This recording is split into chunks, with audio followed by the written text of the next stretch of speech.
Voilà, on se retrouve à survoler la ville de Toulon. Vous pouvez voir juste devant le nez de l'avion le stade Mayol, le stade du RCT. Bon, il est très schématisé.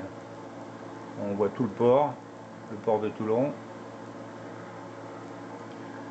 Alors le stade Mayol, c'est Félix Mayol qui l'a offert au RCT. Dans ses mémoires, il dit, je cite, donc on peut voir le RCT juste en dessous. À Toulon, où la jeunesse est particulièrement active et vigoureuse, nous n'avons pas le moindre terrain utilisable. Seul demeurait un vélodrome désaffecté où nul n'allait jamais, qui ne servait plus à rien et qui me paraissait s'ennuyer autant que nos aspirants sportmen. Alors mon Dieu, c'était tout simple, j'ai acheté le vieux vélodrome, j'y donnais moi-même le premier coup de pioche.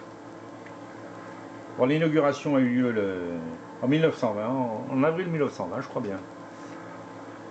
Donc il a fait ses 100 ans en pleine période de coronavirus. Pendant la guerre, il a reçu 53 trous de bombes.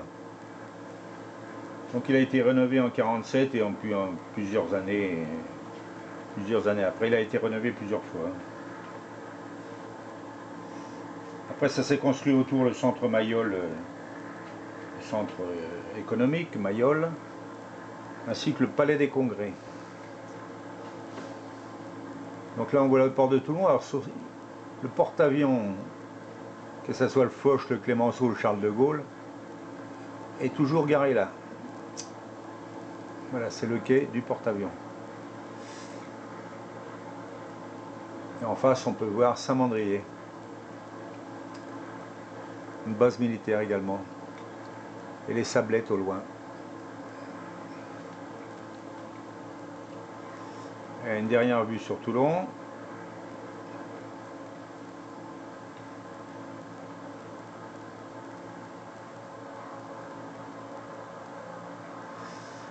Le port, il n'y a pas beaucoup de bateaux.